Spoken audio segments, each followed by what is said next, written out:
Okay. Welcome once again. Sorry about those hitches and glitches. Pretty quickly, I would like to take the profile of our first facilitator for today. We have two trainings for today, and the first is to be taken by Dr. Hesia Biu, and the profile is right on the screen. You can join me and follow through while I walk through her profile. So our facilitator, Dr. Hasia Damubiu, is a passionate professional mental health counselor and an addict therapist with over 3 decades of practice. In her position as lead counselor at BHA Health Ladder, she has demonstrated enormous competence in the management of most mental health disorders, including depression and anxiety, post-traumatic stress disorder, etc. She has several certifications, including in drug addiction prevention and interventions, sexual abuse, marriage, family, divorce, and domestic violence management, workplace counseling, child and adolescent issues, and general dysfunctional behaviors. Dr. Asia is a certified mental health first aider with therapeutic skills and certifications in CBT, and EMDR. Her primary focus is on general mental well-being and self-discovery. Mrs. Hasia is a Rotarian, a Paul Harris Fellow, Level 6, a Fellow and Academic Board Member of the Psychotherapeutic and Counseling Research Institute, Board Member of Secure the Future International Initiative, and she doubles as a certified professional counselor and certified faith-based counselor. Other professional qualifications and certification includes a Doctor of Philosophy in Premarital Counseling, a master's degree in sociology, a master's degree in mental health counseling, an MA in leadership studies, PGD in theology, and BA in philosophy and sociology. Distinguished Rotarians, Rotaractors, guests, and friends, it's my pleasure to welcome Dr. Hasia Adamubiu. Please, you can share your presentation and commencement. Good morning, afternoon, and evening to us all, and thank you for having me. Dr. Petro, you may need to share the slide. I think I sent it to you. You should have it, Hasia. Let me just double check because a lot's been happening. Yeah, your co-host. Otherwise, I just go on. You can share, Hasia. Can share. Dr. Hasia, can you share from your side? I don't. It's not connecting. So if you can just share, please. Otherwise, I just go on. Okay, please continue while I try to do that immediately. Sorry about that. Okay, great. So it's good we're starting with our mental health, and welcome once again, every one of us. We're talking about mental health awareness and wellness. We're trying to promote understanding and our own well-being. If we just think back a bit, we'll know that the World Health Organization has made it very clear many years ago that there is no health without mental health. And that goes to say, it speaks to every one of us that no matter where we are, what we do, or what we attain in life, our mental health remains a priority. 1 in 4 of us, again, as the World Health Organization will make us understand, it used to be 1 in 5. Now it has reduced to 1 in 4. Of us, I think we're about 75 participants here, as I can see, and it's speaking to 1 in 5 of us who may be experiencing some form of mental health issues. And it's nice that we're talking about awareness, wellness, and promoting our own well-being. So we start by asking, what will be the objectives of this presentation that we're having today? For me, I think it is basically to raise awareness, to help us understand what mental health is all about, as against mental illnesses, and of course, the importance of mental health intervention. Secondly, it should help us dispel stigma. Stigma is one of the most serious issues that we face in mental health. A lot of misconceptions, a lot of discrimination, a lot of lack of empathy, just because a lot of us do not understand or accept what it is for what it is. This should also help us provide strategies to support ourselves first and then those around us. And that's where we come to talk about psychosocial support. Last year, October, on the Mental Health Awareness Day, we talked a lot about workplace, mental health issues in the workplace. And this should also help us address workplace policies, strategies, and resources to addressing workplace mental health issues. Lastly, should encourage advocacy, because that's what we are here to talk about. Encourage advocacy, encourage engagement, and help us, inspire us to practice proper mental health disposition. So we want to ask ourselves, what is mental health? In years past, especially in Africa, when we mention mental health, a lot of people would think that it had to do with insanity. And thank God, with a lot of awareness, we've been able to push that aside. We've been able to make people understand that it is nothing directly related to insanity. It has a lot to do with our emotional, psychological, and social well-being. And these all ultimately influence our cognitions, our perceptions, and our behaviors. There's something we call the cognitive triangle in psychology. And this cognitive triangle simply explains who we are. It tells us that our thoughts often lead to our feelings, and our feelings ultimately lead to our behaviors. So when we behave in certain ways, we should link it to our cognitive triangle. That what have we been thinking about? How did we begin to feel the way we feel? That has now led to the way we are behaving. Our mental health generally affects how we handle stress, how we handle people around us, how we make decisions.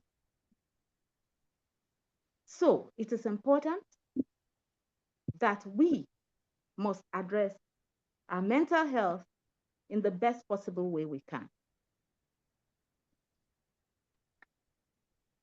Again, we come to the importance of mental health awareness. Why is it important that we are aware of our mental health and the mental health of those around us, whether at work, at school, at home, whether children or adults, because it goes through the spectrum. It affects every age grade. So it's important that we get aware. It has a global impact. It helps us with early interventions, and it helps the community at large to have a better and supportive environment. We talk about peace here all the time, but I would say that mental health has a lot to do with peaceful environment, whether again at home, at school, at work, anywhere for that matter. So when we talk about peace, we should be looking more towards people's mental health, how they feel, first how they think, how they feel, and how they react to people around them. There are factors that affect people's mental health. And I'd like to quickly say, first, biological factors. You wonder, why biological factors? Of course, a lot of our thinking comes from the brain. And there's a chemistry that goes on in the brain. There are hormones that are produced in our body. When you talk of endorphins, you talk of serotonin, you talk of other hormones. These are hormones that act and react to make us also act and react in certain ways. Talk about the happy messengers. Talk about what makes you have mood swings.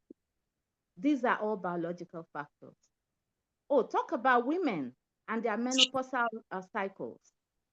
Talk about women and their general menstrual cycle. Talk again about men when they begin to break their voice, when they begin to have relationships with women. All these have effects on the biological factors of every individual's mental health. Then we come to the psychological factors: trauma, abuse, early life experiences. How would this affect our mental health? Imagine having been sexually abused as a child, or having been raped even as an adult, or having gone through a very traumatic or a mortal, fatal accident somewhere along life. And each time you remember those events, you have what we call flashbacks. You begin to react to people around you in ways that even you never thought you could. And everyone is wondering what's going on with you. But until you speak up about these issues and get the desired help you should get, they remain factors that will keep affecting our mental health. Of course, social factors, family dynamics, cultural norms, socioeconomic status, these are all factors that could also affect our mental health. Imagine families, we've heard it over and over again, that when people come from blended families, come from broken families, come from dysfunctional homes, have cultural norms that are very traumatic. Socioeconomic statuses like poverty, these all could affect the way people think, feel, and act. Then we come to environmental factors, living conditions. When people are grossly affected by the kind of community safety or trauma that they may be facing. Imagine people in landslide areas, in war zones. These are all factors that could affect people's mental health. And then we want to talk about some of the disorders that we face. There are so many disorders when it comes to mental health. And that is why we have come to conclusions, scientifically too, that there is hardly a person who is completely balanced when it comes to mental health issues. We need to look inward. That is the self-care and self-awareness part of it. And even try to analyze our own selves, our own experiences, to know where we are at on a scale of 1 to 10 when it comes to our mental health. And if we know that in any way we need help, it's important that we seek that help. Thank God, professionals are rising every day. They are being trained every day, and they are out there to help people.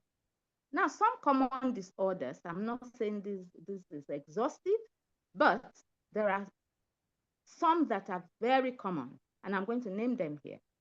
Depression, It affects over 264 million people globally. And when we talk about depression, I notice a lot of people, a lot of us use the word carelessly. Indeed, once you feel slightly sad, or you have what we call episodic issues, we begin to say, I think I'm depressed. You know, no, depression should not be used loosely. Depression should be diagnosed by a professional. And it is characterized by persistent sadness and loss of interest. Persistent sadness and loss of interest, not episodic, because we all face issues that make us sad from time to time. But when sadness becomes consistent and has lasted for a period of over 3 months, then we begin to look at a reason to be diagnosed. Anxiety disorders, which is prevalent in about 3.6 of the world population. Anxiety disorders, panic disorders, phobias. I'm not going to go deep into this because of time, but just know that if you have reason to fear, to be in panic, to be anxious more than necessary, then we need to know that there's a mental health disorder going on there. Of course, we have post-traumatic stress disorders, which happens in about 1 to 11, 1 in 11 people during our lifetime. This also revolves around people who have gone through some form of trauma, probably have been out of it, or they think they've been out of it for a period of time, but because they ruminate, because they have flashbacks, because they have not dealt with it from the inside, it keeps coming back. And again, this is an issue that needs some form of specialist attention. We have bipolar disorders, and here again, a lot of people use it carelessly. They see people who just have mood swings here and there, and say, oh, this person is bipolar. They diagnose everybody as bipolar. You know, it is a very serious disorder where the person is between mania and depression, and it affects about 45 million people worldwide. So it's a big one, and needs to be properly diagnosed. Schizophrenia is becoming globally dangerous. It is characterized by distortion, a lot of distortion in people's thinking and perceptions. And globally, again, I say we have about 20 million people who are affected by schizophrenia. So that's a big one again.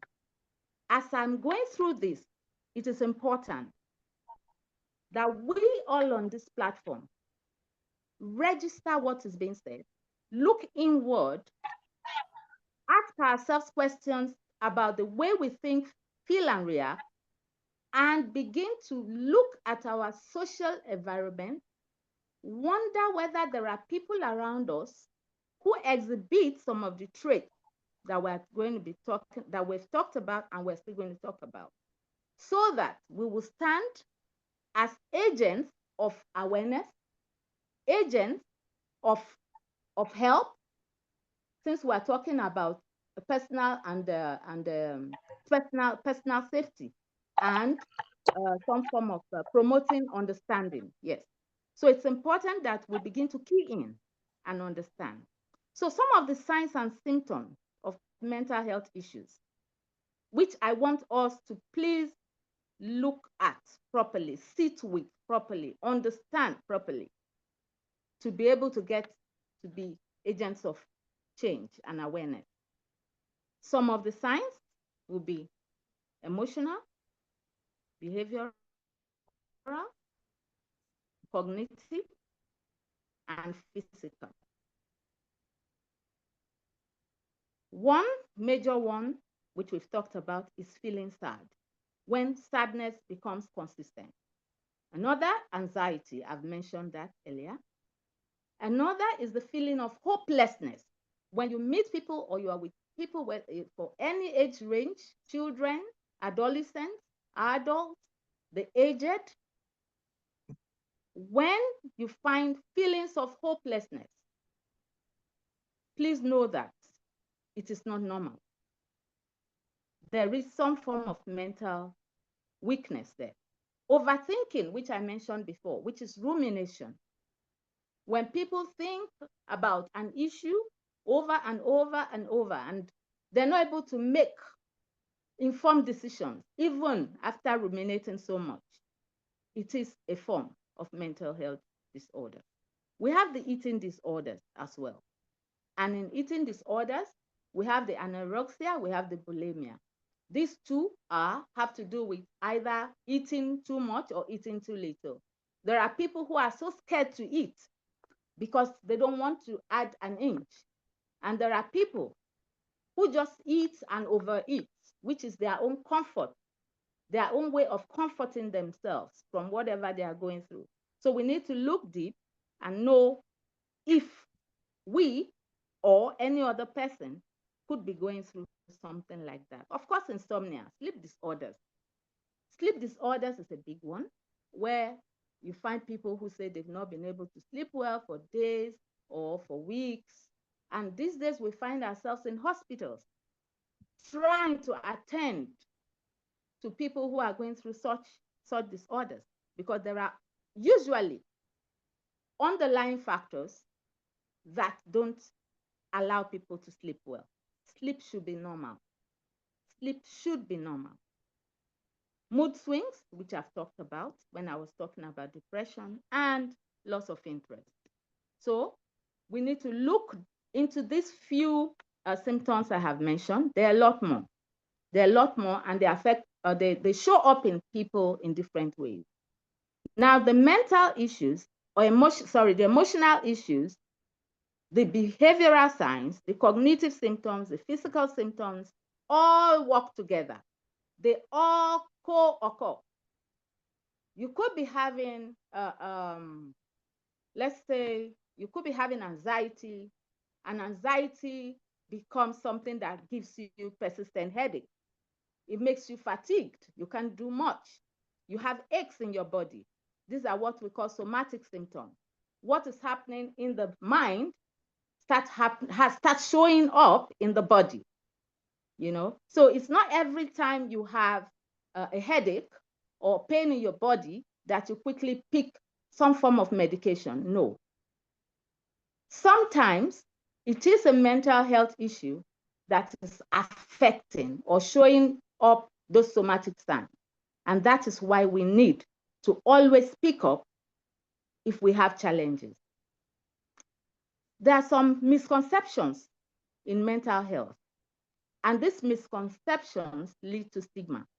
One of the misconceptions that we have has to do with the belief that mental illness is a sign of weakness, or that individuals can snap out of mental illness.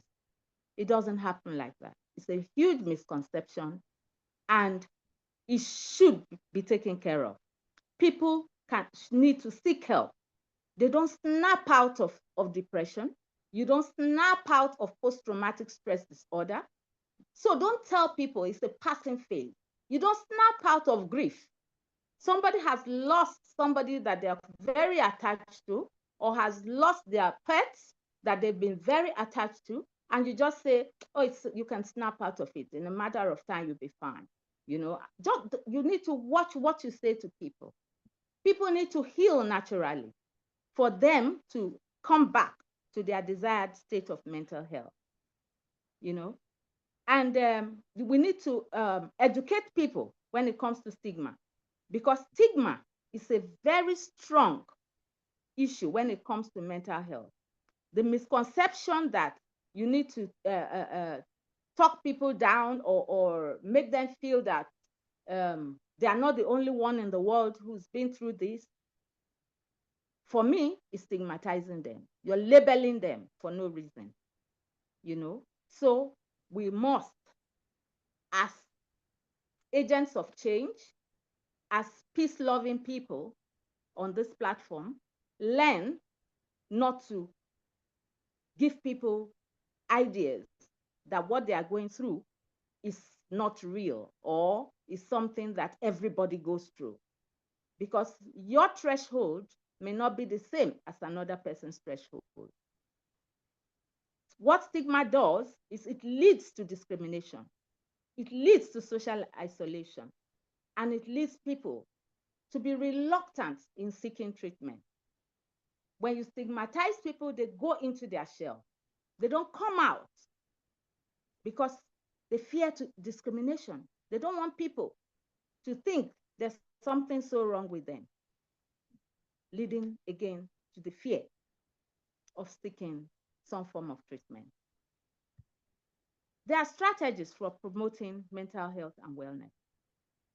A lot of strategies, but I'm only, again, reducing it to what my time can take. Self-care practices. And here you see, I've talked about engaging in activities that promote relaxation. Breathing is a very good one. Most of us do not breathe. We just take in air. We don't breathe. We must find time to breathe. And that means breathing in and breathing out properly. You know, we must learn to relax. There's a time for everything. We must know how to relax because the brain works with what you give it. Of course, physical activity, regular exercises. You can't just downplay it. You can't downplay exercises. Just walking alone does so much to the brain. It does so much to the hormones. It does so much to the blood vessels that ultimately helps our mental health.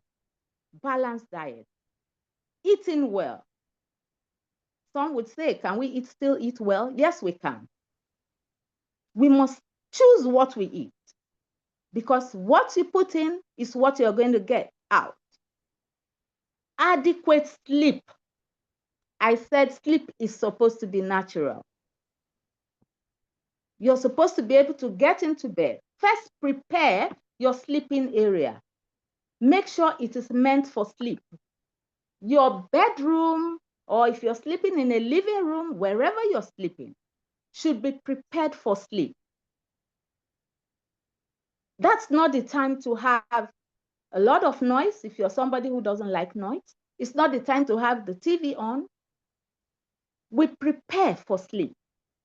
Your mind must move towards it's time to sleep. And that's why we train children in their growing up years to know that this is the time to sleep and this is the time to wake up for school. And you find out that as they grow up, they begin to regulate themselves. Some form of self-regulation takes place. And they know when to sleep and when to wake up. So let's have quality sleep so that our mental and physical health will all be balanced. Stress management. Stress must come. We cannot run away from stress. Indeed, there's what we call good stress, because the good stress gives us good hormones. They produce good enzymes in our body. But we must know, again, the technique is to be mindful and to know how to handle it.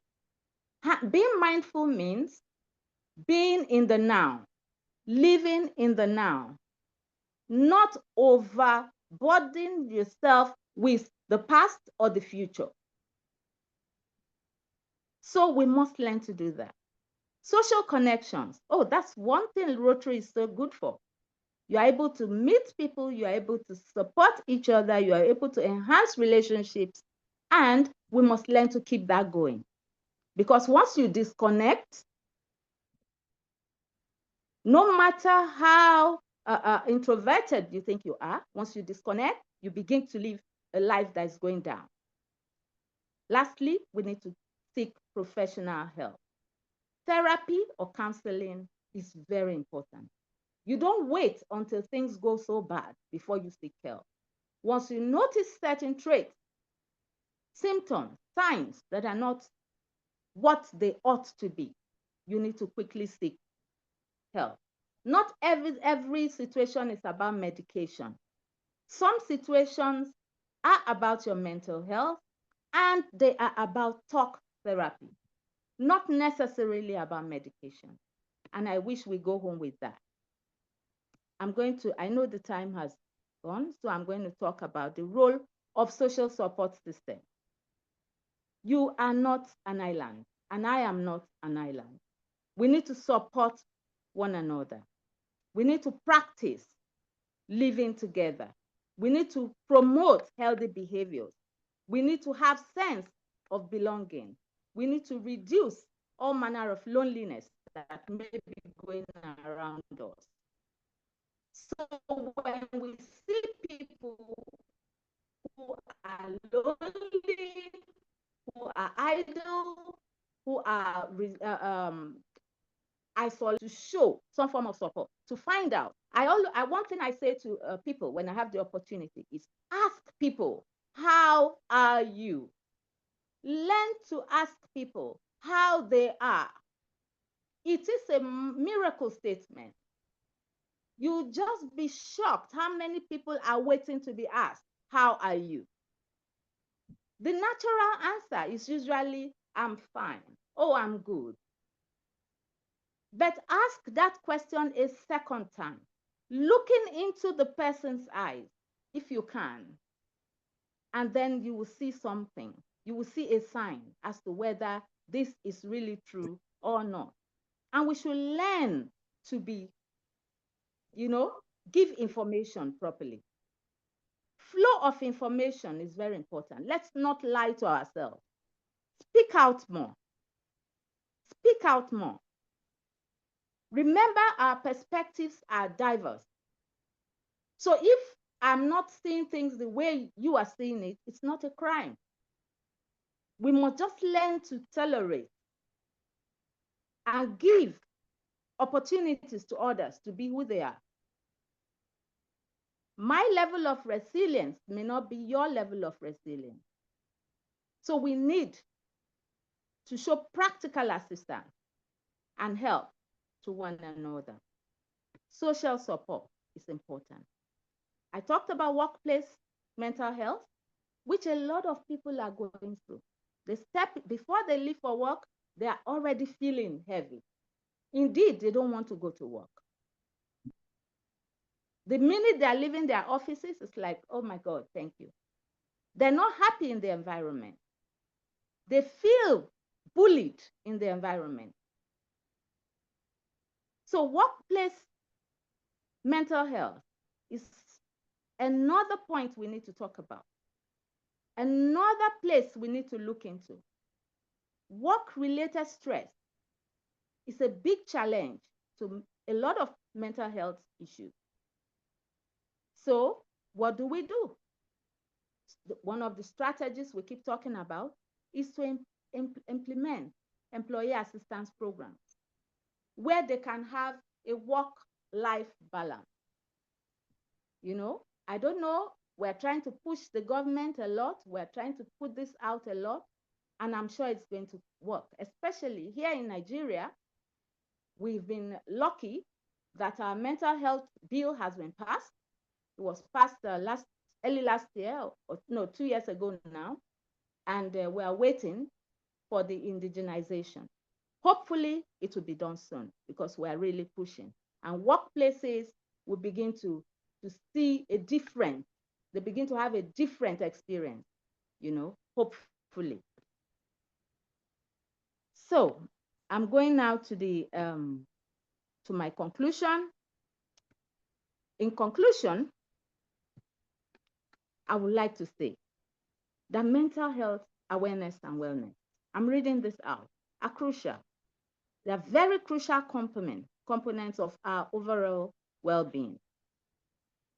By understanding our mental health, by breaking down stigma, and by promoting evidence-based strategies for care and support, we can create a more compassionate and resilient society.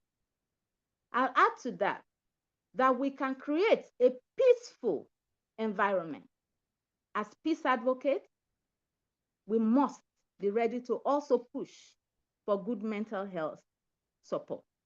It is essential that we all on this platform play our part, whether as individuals, as communities, institutions.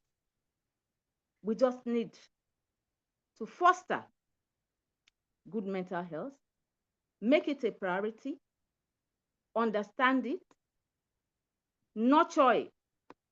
And I believe that together we can empower more people to seek help. We can empower a lot of people to find their healing and to thrive in life. Thank you. I'll be ready for my questions now. I'm trying not to go beyond my time. Thank you.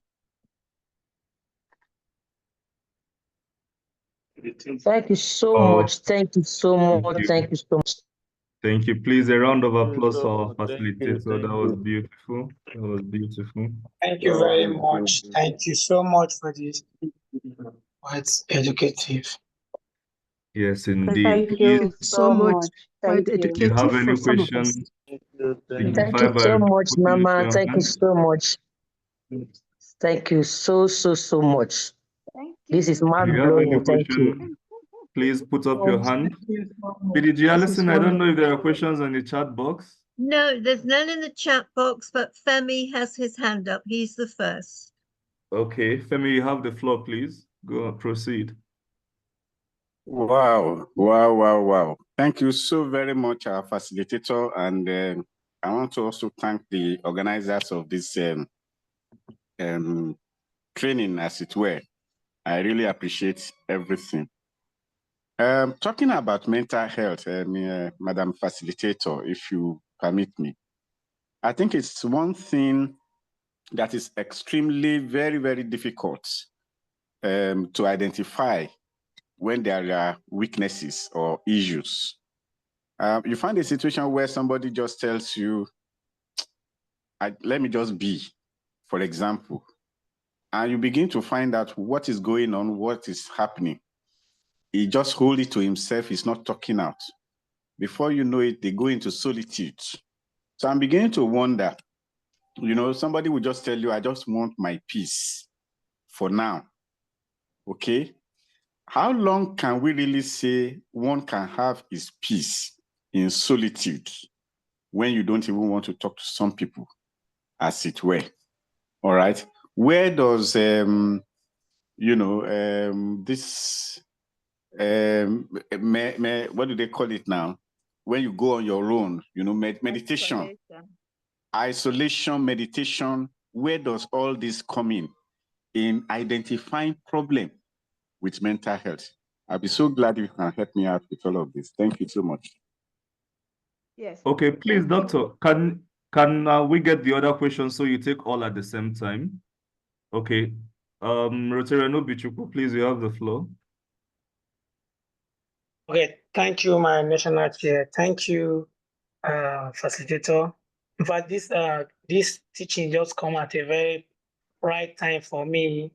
My question just go with a present experience someone is actually going through, because I lack words on how to, should I say, comfort this fellow. Last night at around 11 p.m., I was called upon a woman in my state who have been suffering on a breast cancer, and we are all struggling to raise money for this. And all of a sudden, the husband put up a divorce letter on this patient, and I was called yesterday at 11 p.m. Honestly, I lack the exact words on what to, or how to console, or how to talk to this person. I know the mental or the trauma she will be going through, struggling with her health, and then the divorce coming from those who could have fought her. So my question is, how do I approach this incident? Thank you. Okay. There's a question also on the chat, Doc. I've got the question in the chat for you. It's from Okay, Yanji. please. Yanji Hasia. What simple steps can we implement in the workplace to address mental health? Okay, then the last one, Rotarian Vivian's hand is up. My engineer, please, you have the floor, ma. Yes, please. My question is, how do you handle in a home where a lot of arguments is on, and the two persons in question are not ready to discuss it. Rather, they put up a kind of a silent action, silent behavior, and it lingers on. And then after a very long time, it could be as long as a month or two, they come back again.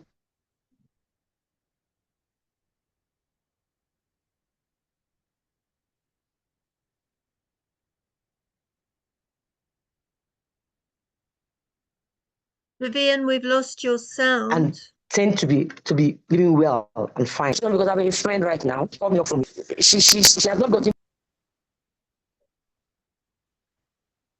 Okay, Dr. Hesia, you can take it up from here. Okay, thank you. I'll start from the last to the first. Now, the last question is talking about the form of defense mechanism where people just decide to be quiet and come back. There's something Sigmund Freud said years ago, and it's still very applicable. He said, unexpressed emotions never die. He said they come out in more uglier ways. And that is why we encourage people to talk. If this is a family, like you said, I presume a husband and a wife who are playing a game with their marriage and trying to put things under the carpet, hoping that they will die naturally, I would advise that, or recommend, not quite advise, that you get them to see a professional. One of them could see a professional if both of them are refusing to. The moment they are able to speak up and say what is eating them up, it may sound aggressive at the beginning. That is why they need a professional to be able to put the ground rules down, to see them together, make sure one person speaks after the other. But the important thing is they are speaking. And the professional will ultimately see them separately, address their personal pain, and bring them back together later to see to it that they now understand where each person is hurting. These are, for me, these are simple cases because we see these cases every day and we address them every day. The personality types of these two people are what is playing out. They are, this person is playing out their personality, this one is playing out their personality. But you can bring them together since they've decided to live in a marriage together. We have to bring them to stay and talk about it. The pain will not go. It's going to come out in uglier ways. That's why you hear people wake up one morning. I had a case, and I must say it here. I had a case, this about over 10 years ago, where somebody you would never imagine simply said, every night I see my wife, I feel like using the pillow to suffocate her. This is not a good way to live. But he kept saying something kept him back. He picked the pillow, but he never got to do it. Thank God he came for therapy. And we were able to take him out of that behavior. Remember, I started with the cognitive triangle. What you think becomes what you feel, and then you put it into your behavior. So we were able to de-escalate certain thoughts that were going on in his mind, and then re-regulate it, reshape them, and he became more normalized. Now I come to the second question, which has to do with this. You wanted simple steps to address mental health issues. Now, we cannot just say simple steps. Okay, this is in the workplace. We can't say simple steps. But the most simple step, if I want to use your own language, is be observant. Observation is powerful. Once you notice that somebody who used to be this way is now this way in the workplace, you need to approach that person and simply say, call the person by name. Is everything okay? I just thought I should find out. Now, the way you say it is important. The tone you use to say it is important, because you may come in a way that will be repulsive to this person, and you won't get anything. If you don't get anything the first time, I'll say, please go back again. Most workplaces are beginning to have counseling tables, and we're beginning to have counseling retainerships with their MHOs. All over the world, people go through things and they're able to talk to somebody. So we are bringing it even back home. I pray it works, because it has started working. I pray it goes all the way. So these are simple things we can do. Introduce counseling desks, introduce professionals who come in to talk to the staff, and then at the end of each talk, allow them to see the professional privately and share their own personal pains, which will not be made public. Once they can trust you, they will talk. All right? And then every government should remember that workers are human beings and help them through their pain. Help them have proper work spaces, safe work spaces, and have policies that would be in the interest, to the advantage of these workers. The other question talks about the breast cancer woman. I'm sorry to hear this. This is a bit, it's a lot, but again, for someone like me, I see this all the time. I see this all the time. So that's why we go into hospitals, to address a lot of these cases, because they're not getting well, not because the medications are not good, but because their mind is sick. Now she already has a challenge, which nobody knows how it's going to end. And then the most supportive person, we assume he should be the most supportive around, has thrown her out. What I would say is, it's hurtful, it's painful, it's everything, but a lot of empathy is needed here. You must approach this by getting other people that you know she would accept as her support system. because support, psychosocial support, is a very strong factor when it comes to the mental health. If she can get people around her who can make her feel wanted, who can make her know that she has her hands in their hands, who can make her know that, yes, he has done this to her, but it is still not, maybe we may not say it's okay, but it is still possible for her to wade through this with them, right? They make themselves so relevant around her such that she gets slightly distracted from the main issue. Because it's when we break the cycle of rumination, the cycle of being stuck in the pain, the cycle, you know what trauma is?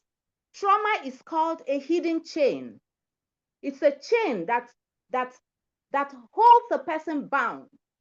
But once you are able to break it, then the person begins to heal.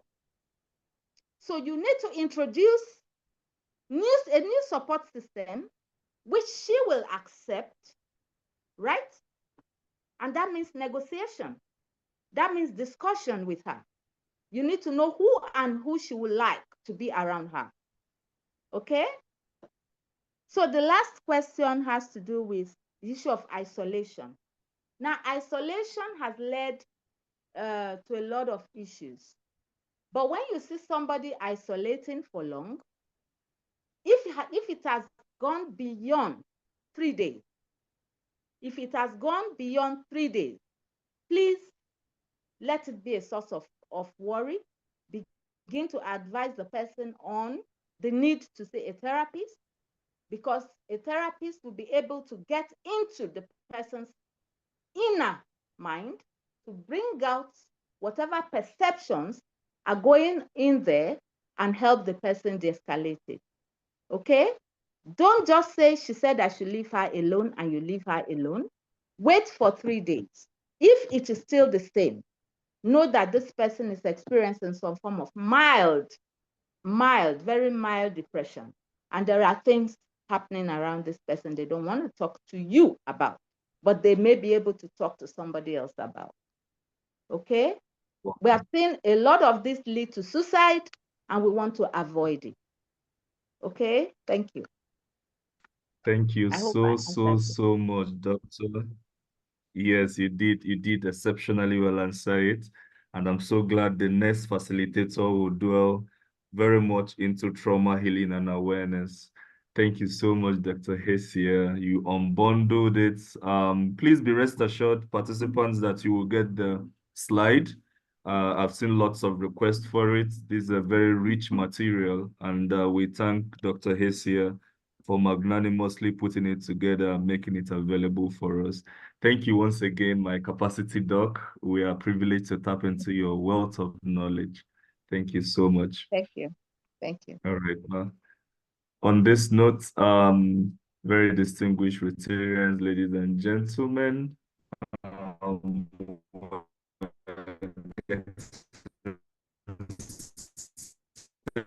for the next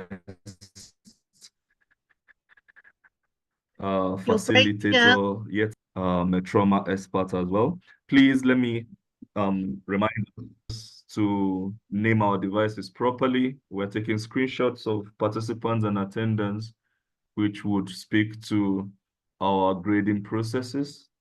Please, your first name and your second name. We had situations in the past where we have only first name, and then you have to use the same attendance for several people. Please, this time around, if we have only first name, we won't consider it at all. So please put your first name and second name. Ladies and gentlemen, it's a privilege and honor for me to introduce Rotarian Maria Julia Moraya. We met in Nepal some months back, almost a year ago. Maria Julia is from Argentina. She's a lawyer, a magistrate in international relations, and a Peace Fellow of Rotary International Cohort 2016 in Chulalongkorn University. She has a diploma in feminist political innovation and a diploma in legal writing and argumentation. Her area of expertise and knowledge is the fight against gender-based violence and particularly human trafficking, where she is academically qualified and has field experiences. She has worked for different Argentine government agencies and currently works for the Ministry of Women and Diversity of Province Buenos Aires, Argentina, where she is a member of the team that fights against human trafficking. Rotarian Maria Julia was regional coordinator for Latin America and the Caribbean of Peace Women Across the Globe, in brackets PWAG, a Swiss international organization which was created as a nomination of 1,000 women from 150 countries to the Nobel Prize in 2005. At this organization, she worked on the thematic area of women, peace, and security. Rotarian Julia is one of the directors of Rotary Action Group Against Slavery and a Positive Peace Activator. She received the Rotary Service Above Self Award in 2024 and Rotary Athenaeum District's 4905 Awards in recognition of representing the values of Rotary International. Distinguished Rotarians, ladies and gentlemen, I present to you Rotarian Maria Julia.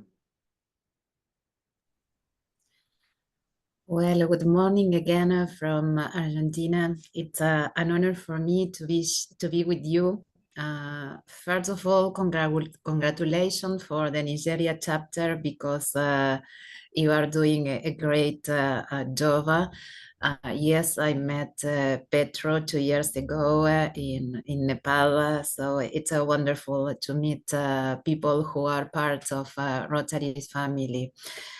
So thank you, Alison, too, and of course, all the people who are here. Well, I'm going to share my screen, and of course, it's an honor for me to share a panel with two distinguished professionals. Well, we could see the wonderful presentation before.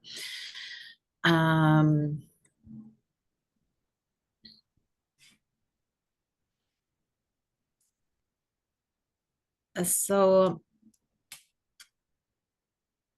I don't know, could you see? Yes, here you can see the screen. Yes. Yes. Yes, I'm also a member, and it's an honor too of Rotary Club to end human trafficking, since one of my areas of expertise is to fight against human trafficking. You know that human trafficking is the great tragedy of our time. So it's important to do all what we can do in order particularly to prevent the crime, because when the crime takes place, it's very difficult for the victims, survivors, their families, and the society in general. So, well, Pietro read about my background, and I want to share with you my work with the victims and survivors of gender-based violence. It's a problem, it's serious problems all around the world, unfortunately, where a lot of women, children lose their life. So I have been working on the topic for more than 20 years, and I could have learned a lot, particularly with the work with victims and survivors. As I always say, victims are really great teachers. So some items to highlight. First of all, it's important to work with other professionals. When we deal with gender-based violence, it's not only one field such as psychology, law, social work. So we need to work interdisciplinary. In addition, it's very important to have an active and emphatic listening. Take into account that it's extremely difficult for victims to tell us what has happened or what happened to them. Another thing that it's extremely important is to respect victims and survivors' time. I don't know in this area, but here in Argentina, it's very common to hear when the victims can't make a complaint when the violence happens. Why didn't she make a complaint before? Victims have their times. Take into account that it's a shock to be victims of gender-based violence. And there are victims that can tell their stories at the beginning, but others need their time. And sometimes they can share their stories after a long time. So another item is respect recovery times. And why do I mention it? Because we needed to be aware that in the process, there may be relapses. It means, of course, not about human trafficking, that with the femicide are the most extreme forms of violence. But in other forms of violence, it can happen that the victims decide to live again with her aggressor. So we need to respect recovery times and not judge any behavior. Another important thing is to avoid re-victimization. It's terrible when re-victimization happens because it implies that the victim decides not to count with our support. Another thing that it's extremely important, particularly for the recovery, which is not easy and takes time, is the existence of networks that can support the trauma recovery process. The networks can be family, friends, neighbors, NGOs, but it's really, really very important. So here it's an important information. You know that a lot of research has been done about these problematic issues, and throughout the world, it's estimated that 1 in 3 women will experience some forms of gender-based violence throughout her lifetime. So of course it's affect their quality of life, their well-being, and it's really very sad. Of course, I think that all over the world there are important advances in order to fight against gender-based violence. Here in Argentina, one of the big or the main problems is the judiciary. Unfortunately, the members of judiciary, not all, of course, but most of them are not aware about the seriousness. So victims and survivors generally feel that they are not treated properly, and so they decided to leave the judicial process. So it's one of the topics that feminists work every day. So another important thing about the impact of gender-based violence, it's really a great tragedy when women, particularly women, of course, men can be victims of gender-based violence, but in most cases are women, children, and adolescents. Our distinguished before speaker told a lot about the physical and emotional distress, and in this case, they happen when when a woman is victim of gender-based violence. This violence can be from her intimate partner's violence. They can suffer sexual violence, harassment, and of course, all these things have a great impact in their life. I can say after 20 years of work that there are wounds that are impossible to forget. And the consequences or the effects can be present during all their lives. So how can gender-based violence impact? In different ways: post-traumatic stress disorder symptoms, substance abuse.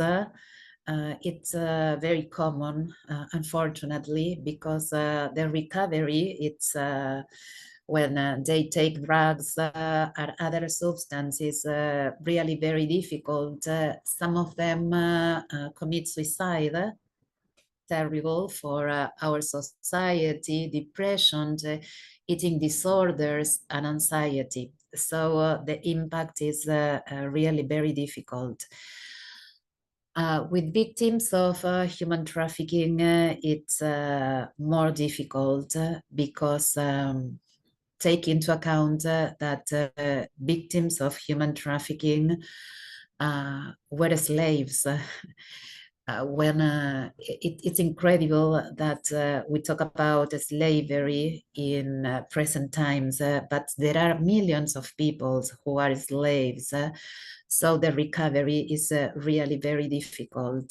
So from Bragas and other networks, organizations, and with the club I belong to, we work very hard on the prevention of human trafficking, and I invite all of you to join in this fight, because when a woman, an adolescent, children disappear, all the humanity is concerned.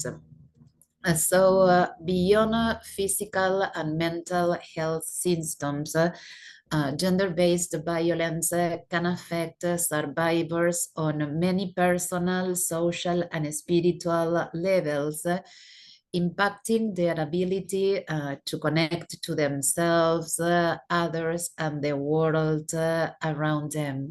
It's very difficult. It's very difficult for them, particularly to trust again. Because of course all their fundamental rights, all their human rights were violated. So what I said before, survivors struggle to rebuild trust, first of all in themselves, and then with the people around them. It's very difficult for them to build or maintain a relationship. There are it's very important to assist them with professionals from different disciplines, psychologists, lawyers, doctors, social workers, but it's important that when they can to say that when victims and survivors can understand what happened to them, a new life is opened to them. I mentioned difficult and challenges. So the question is healing possible after gender-based violence? Yes, it's possible. Of course, there are a lot of women that can heal and rebuild their lives. So, of course, it's a difficult process. It's non-linear, but it's possible, and it's hopeful because in my years of experience, when a survivor can heal, they are great teachers for other women who are in the same situation. It's not the same, and I could experience this. I worked with a group of women who were victims of different forms of violence, and in charge of them there was a woman who was a survivor of human trafficking. So these women felt very motivated because they thought if this woman who was a slave for 7 years can rebuild their life, what about us? We can. So it's possible, of course, to break the cycle of violence. It's very important that healing after to define, healing after violence, taking into account an important medical study. Is defined as a social, spiritual, cultural, and psychological process in which one actively strives to find well-being, integrate their gender-based violence experience into their identity, and move forward a future where their trauma does not limit their ability to connect with others and, of course, to pursue their goals and aspirations. It's important not to forget what happened, but it's important to remember in order to avoid to be victim again. About way recovery, it's the distinguished speaker before me talked about resilience. Is an important word that is used frequently. Is their inner capacity that individuals have in order to recovery after adverse life event. Of course, gender-based violence is a shock because when I think and when I listen to victims of gender-based violence, and it's something that I want to share with you, it's not only to decide to finish a relationship. It's a project of life that disappear. because because women have the dream of having a family, to see their children grow, and this project disappear. So it's really, really very difficult. So it's important that they can be resilient, and in most of cases they succeed. Another terms that it's very important, particularly about recovery, is the post-traumatic growth. It's a concept that highlights the positive changes and individual experiences as a result of the survival of a very highly stressful event. Of course, gender-based violence is a stressful event. I also, please let me know the time. I want to be respectful about this. So it's when we talk about healing, it's not only healing important for victims, survivors, and their family, but also for the society in general. So taking into account an important study about healing after gender-based violence, we can identify the different domains, healing domains. First of all, reconstructing identity. Unfortunately, when women are victims of gender-based violence, in certain ways they lose their identity. Then reconnecting with the self, regaining power and control, cultivating worthiness, relating to others, rebuilding hope and a positive world view, and finding peace. Of course, it's a process, as I said before, that takes time. It's not from one day to another day, and sometimes it takes years. But the important thing is that healing after gender-based violence is possible. So the first domain is reconstructing identity. What do we want to mean by this?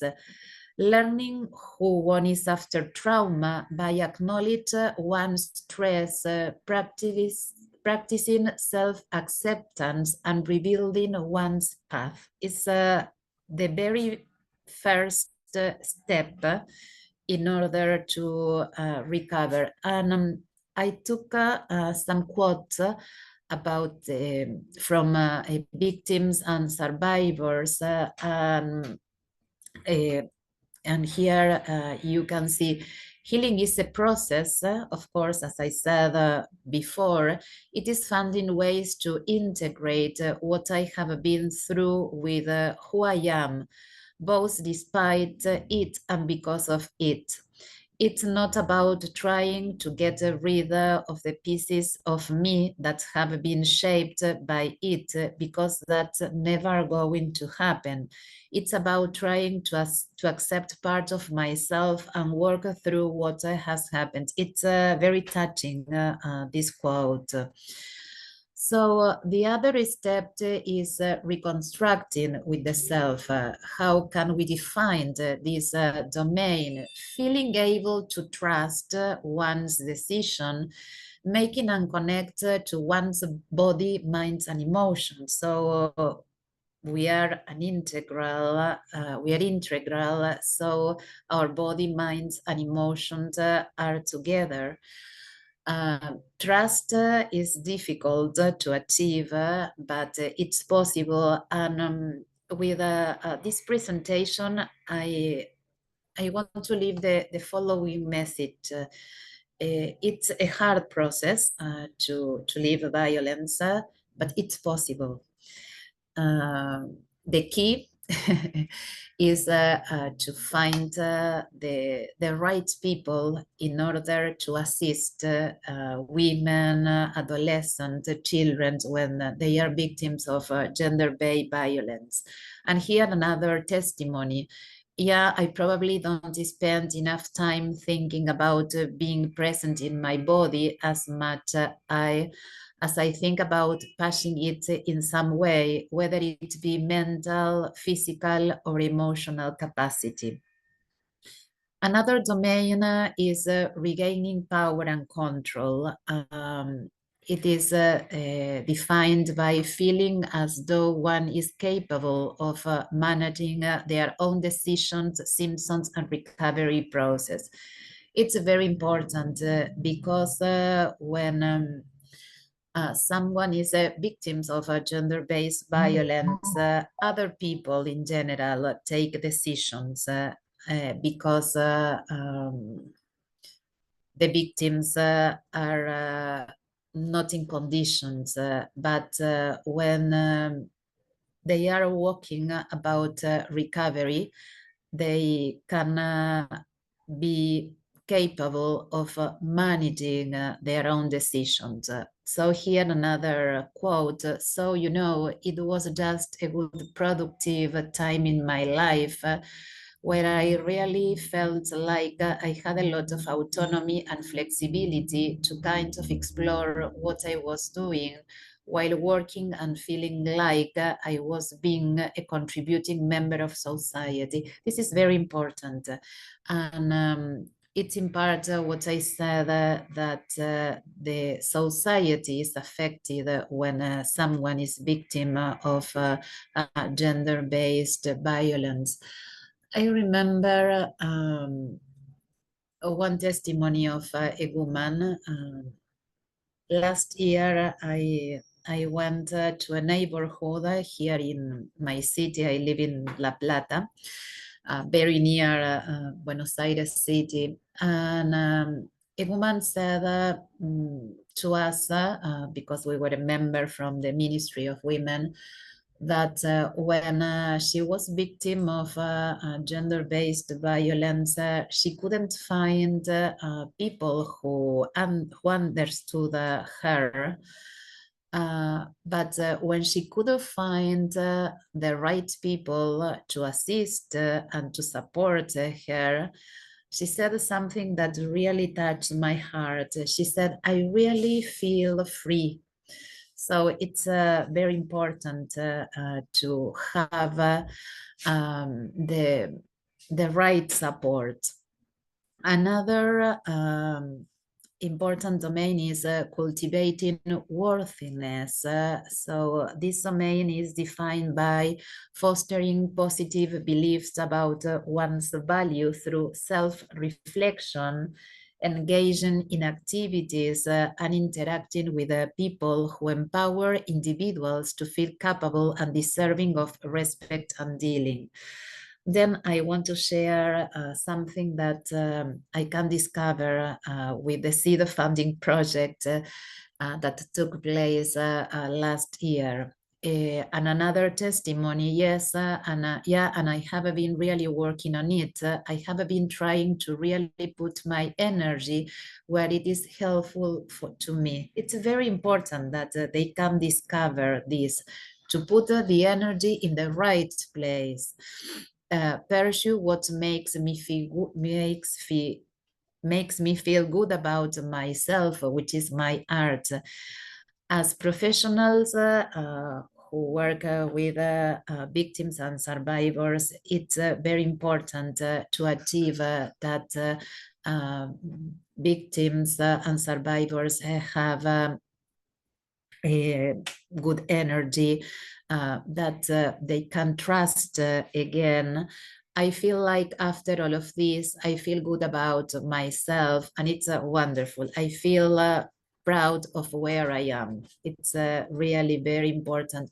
When they can discover the difference between victims and survivor, it's very important for them, and they become really very good teachers or great teachers for other women who are in the same situation. Relating to others, it's a domain that it's very difficult. Feeling able to build and maintain a relationship through building trust. Building trust is really difficult, but not impossible, as though one can be vulnerable with others in order to connect with them on an authentic level. Of course, when women, adolescent children, and men, of course, are victims of gender-based violence and human trafficking, there is one word that describes all the process, that is vulnerability. So there is another quote: don't be like me and withdraw completely, but don't pretend to be someone else either. The most important thing, as I mentioned at the beginning of the speech, is to respect victims and survivors' time. Rebuilding hope and a positive world view. Hope, of course, is very important in our life. Feeling safe and optimistic about one's future, while finding and acknowledging the positives within one's life and the world around them. Of course, to reach this step, we needed to work hard in order to have this result. And another testimony, I haven't felt really hopeful or successful recently, so this moment was me feeling hopeful for this job that I was about to go and talk about. And I guess noticing that hopefulness. So hope in action is really very important. Well, finding peace, the last domain. Feeling able to be present with one's life through feeling of lightness, calm, and peace. Well, we are very committed to peace issues, and we know the importance that peace have in our lives and in the world is extremely important. And this testimony is wonderful. So I went to Niagara Falls for the first time. I just felt really at peace there. I'd like to experience more moments like that, having more of those calm moments where you feel at peace. You don't feel the pressure of the world. It's really touching. It's a time to be introspective and just experience things. When they are out of the cycle of violence, they could experience, well, in this case, in Niagara Falls, but in other places where they can reconnect with themselves and experience peace. And we know that experience peace is really wonderful and very important. So after this, I want to share the project that I was in charge last year. I want to mention that it was very difficult because here in my country, we are facing a very difficult moment about gender issues. Maybe you know, or maybe you don't know, the current national government is against gender issues. So a lot of measures were taken, and of course the main affected was women, children who suffered gender violence. But with this funding project that it lasted 6 months, I, along with other organizations of civil society and with 2 Rotary clubs from Argentina, La Plata Sur and Berisso, worked with 15 victims and survivors of gender-based violence. The results were very positive because we had the support of Rotary, also two public officials of the local government, not the national government, attended the workshop. 7 organizations of the civil society supported the project, and there was a good workshop. And here it's this workshop was wonderful because it took place in a very wonderful place, in a church, but a bigger church with wonderful gardens. And well, then I want to share with you the result. So what did we do? 5 professionals were in charge of the training. We respect, first of all, we respect their times. Sometimes the women went to the meetings, and sometimes they didn't feel like going. Of course, we respect. We sat in round tables, so all of us were the same, not categories. So when they wanted, they shared their story. We pay attention to what they said, of course, for confidentiality reasons and due to the sensibility to the topic. I can't share what we discussed. I apologize, but as I said before, it's a very sensitive topic. And at the end of the meeting, of each meeting, the pillar of positive peace were discussed. Most of us know the 8 pillars of positive peace, and all the participants analyzed which pillars were strengths and which were weakened. In general, 2 pillars were strengths that in all the meetings, a good relation with neighbors, because we could develop bonds of solidarity and acceptance of the rights of others. Of course, other pillars were witnessed, the well-functioning government, and here we did a distinction because the national government is against gender issues, but we have a provincial government and local government which support these perspectives. So good workshops, and I want to share with you this workshop was really very healing for the women. When we started well, eating a professional or a member of Rotary were invited. Well, women, of course, attending the meeting, they participate.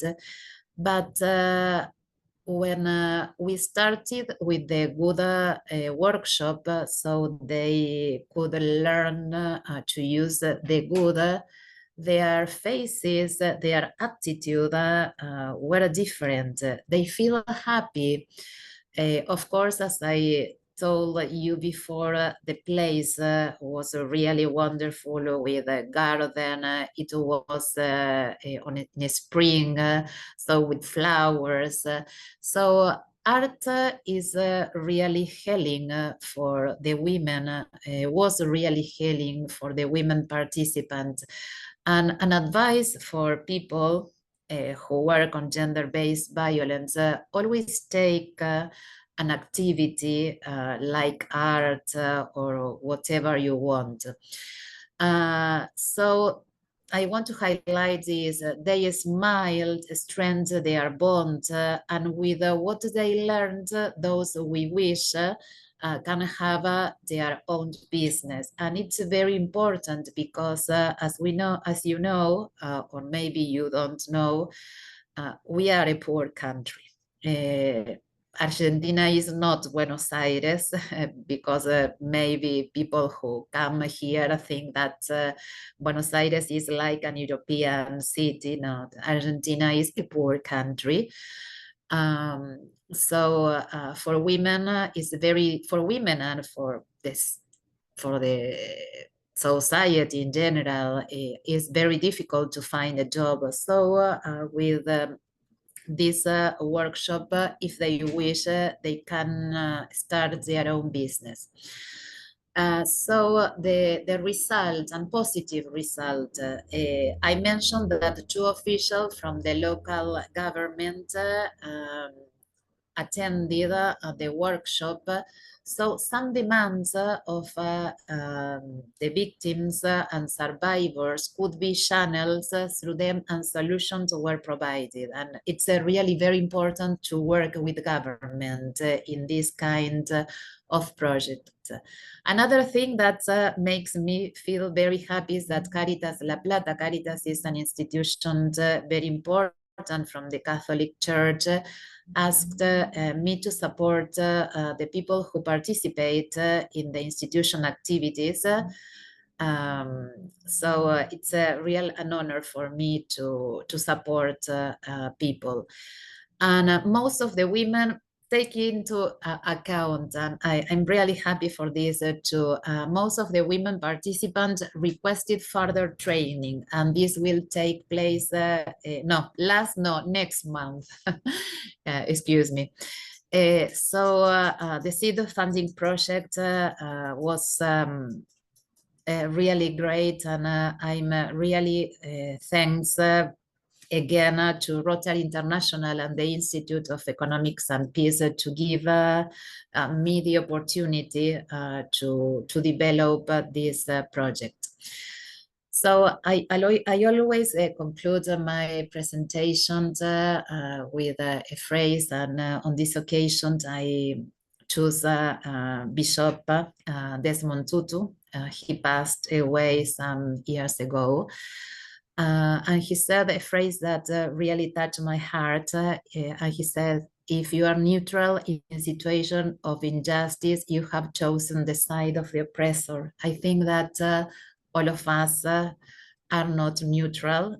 We are very committed to our work. And well, thank you very much for this opportunity to give me yes, the opportunity to share with you my experience. And well, thanks Petro, Alison, and all the people who listen to me. A big hug. Thank you. Wow. Thank you so much. Maria, super.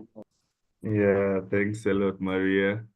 We have 2 questions in the chat box, Pietro. Okay. And would Please it be start all with right them. if I just shared something before that? Okay, that's fine.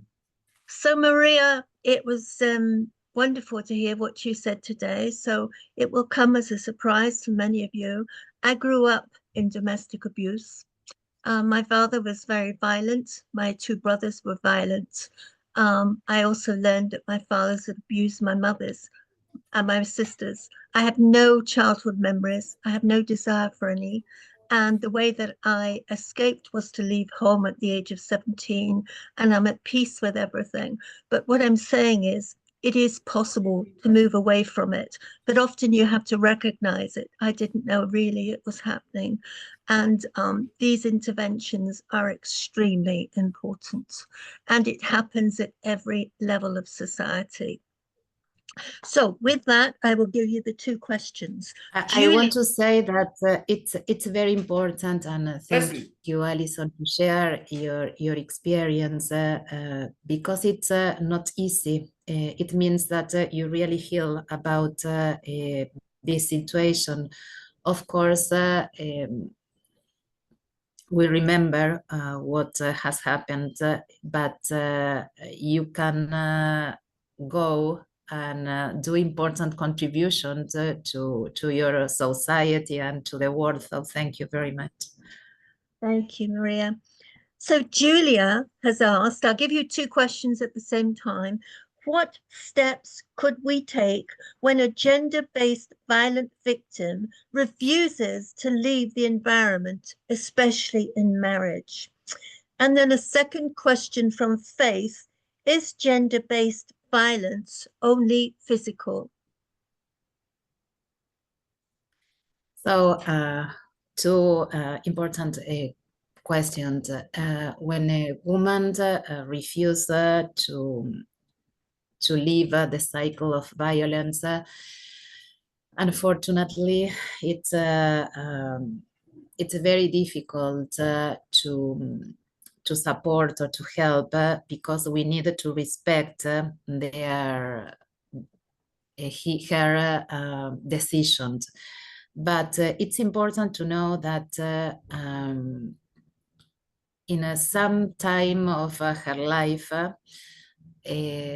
she will phone a hotline if there is, as it happens here in Argentina, or she will go to a gender office.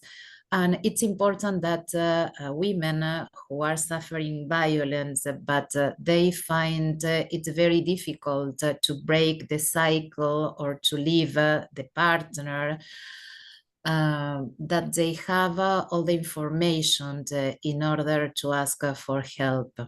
But it's important not to force them, because if they are not sure to leave the cycle of violence, the process will fail. They need to be sure or almost sure.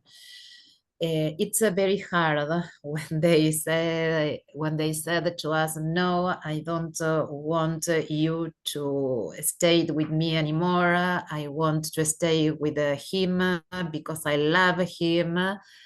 So we needed to respect, but in most of the cases, it happens that this woman returned. And about the gender-based violence, no, it's not only limited to the physical aspect, it's a psychological, economic, sexual. It can happen sexual violence in marriages, symbolic, a lot of, there are a lot of different forms of violence. All of them are terrible, but the most serious one is a psychological violence, because it has a great impact on the esteem of the victim. So it's really, sometimes the women don't realize that they are victims of psychological violence. But of course, there are signs. When a man tells her that she's not important, that her work doesn't matter. So it's a form of psychological violence. So it's not limited to physical violence. So one more question, Maria, from Yanji, Stephania. How do we identify when the perpetrator acts the victim? When the perpetrator? So the person who's doing the domestic violence lets the world know, well, actually, I'm the victim, not the victim. You understand? So the perpetrator then tries to tell everybody they are the victim, not the one that they are actually abusing. Is that correct, Stephania? It's in the chat. Harrison, thank you for having me. That is the question. Thank you so very much. Thank you. So let me say it again, Maria, slowly.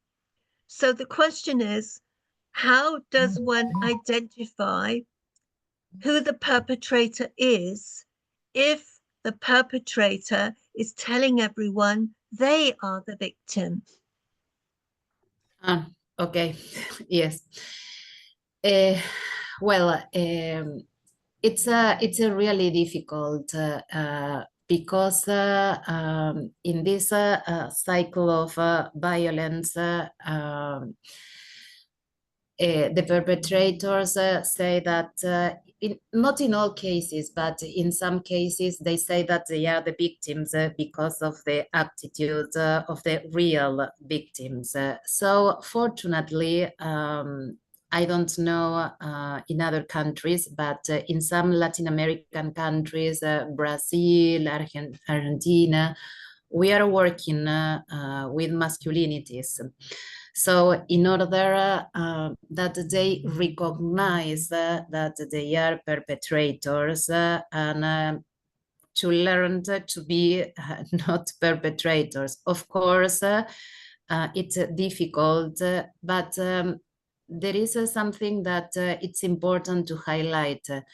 As I said during my speech, the judiciary in general is not aware about this serious problem or tragedy, but sometimes, yes, they are aware. So when domestic violence takes place, they decide, of course, they decided some protection measures, but sometimes they send the perpetrators to take courses that are forced or mandatory for them. So in some cases, they succeed and they recognize that there are perpetrators. It depends on each case, of course. So I think maybe the last question from I don't have Ito. What steps can the victim take when the prosecution process is corrupt and tends to provide cover for the perpetrator? What can the victim do? Yes, it's difficult, to be honest. At the ministry, we have several cases where the perpetrators have some relationship with the judges or the prosecutor. So it's really difficult. Well, in our case, we have in the prosecutor's offices, we have an official that is who is specialized in gender issues. So we also send her, or in general our women, to them in order to tell what is happening. And what is important is that each prosecutor office is supervised by a general prosecutor office. So we send an email because it's very difficult to talk to them, saying what is happening. And in some cases we succeed, but it's not easy. It's one of the things, and other people, I don't know if the best way, but they go to the media, and the media here are very powerful. So maybe the perpetrator don't receive a punishment from the judiciary, but yes, from the civil society. Because if they, of course, it's not good because we have a branch of the state, the judiciary, but they decide not to talk to them. In some cases, people hit the perpetrator. So a way here for some victims is to go to the media. As I always said, it's not the proper way, but sometimes the civil society punishment is worse because in general, they need to leave the place where they live. So it's one of the possibilities. I think it's not the best, but it's one. Thank you. Pietro, we have exhausted the questions. Wow. Wow. Thank you so much. I would add to that last question by saying if the judiciary it's a bit skewed, you can explore other means, including the National Human Rights Commission and, of course, the civil society, of course. But it's much tougher over here because of patricial and parochial sentiments as well. But then it's a process. Thank you so much, my positive peace activator. It was really interesting. And there's also call and request for your presentation slides, and I trust we would have that. I think a couple of announcements. I would like to draw the attention of ITEL 67167, whatever, to please name his device properly for our records. And if you have any other question that you think might not have been answered, you could raise up your hand and be given the floor to ask your question. If not, we're actually winding down today's activity. So with that said, I would like to announce that we are concluding the grading of the Advanced Conflict Resolution course. And I think so far 60 plus participants have passed and many have failed.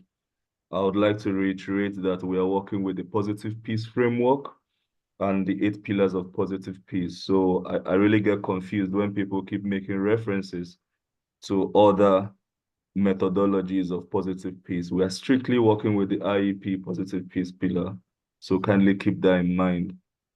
And then our quizzes are not formalities. They are not just formalities. So when we see some funny feedbacks or just a line of 2 as response, we don't even bother.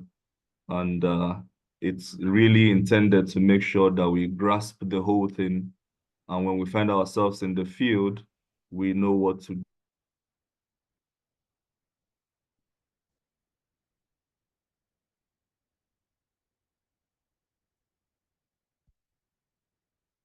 You cut out then, Pietro.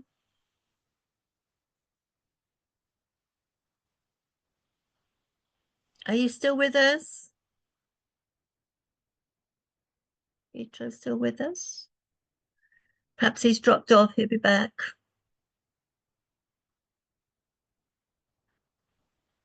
Okay, yeah, I'm back. I think we've all been talk today. Sorry about that.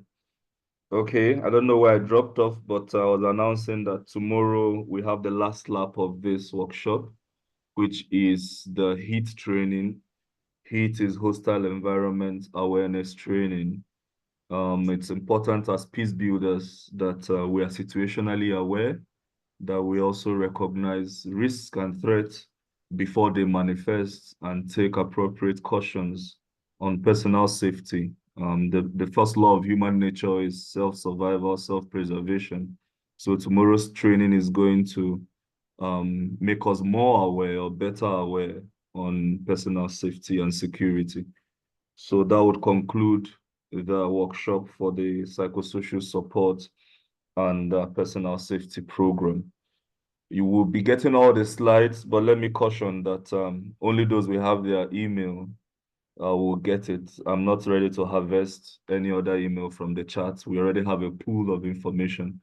So if you got the invite for this via email, we'll make it available. Be that as it may, we also utilize other social media channels to share presentations, WhatsApp inclusive, Telegram inclusive. So we'll explore all that avenue and hope one way or the other it gets across to you. That's if you are not officially registered for this program. Of course, for our grading, we are sticking to those in our pool of network already to issue the quiz. I think that's all the updates I have at this hour. I don't know, my PDG, do you have anything to add to this, ma?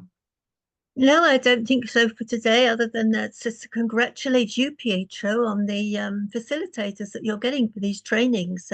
Fantastic. So, yeah, wonderful. Lovely to be part of this, a privilege. Thank you. Thank you very much, my PDG. Indeed, Rotary has enough resource for us to tap into. And with the likes of Maria Julia and Hasia able and willing to, volunteer to enhance capacity, we are most grateful and will not stop calling. I don't know if Rotarian Dan Tatandus, our executive director, is still on the call. If he is, let him give us the last words and dispatch us for the day. My ED, sir, are you still with us? Yes, thank you, my chair. Thank you, PDG Allison. Thank you, fellow participants. It's been wonderful. I want to sincerely thank you, our chair, just as PDG Allison did say. You're doing great. And the presenters, we appreciate you, your time and everything. And tomorrow, I'm sure it's going to be more interesting.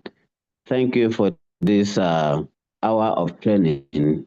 Our capacity has been improved and our knowledge increased. We are trusting and believing that peace is possible around all of us in everywhere we find ourselves. Thank you. Have a good day. This meeting is now adjourned and we'll be seeing tomorrow. Thank you very much. Thank you all. Thank you, my AD. Very much.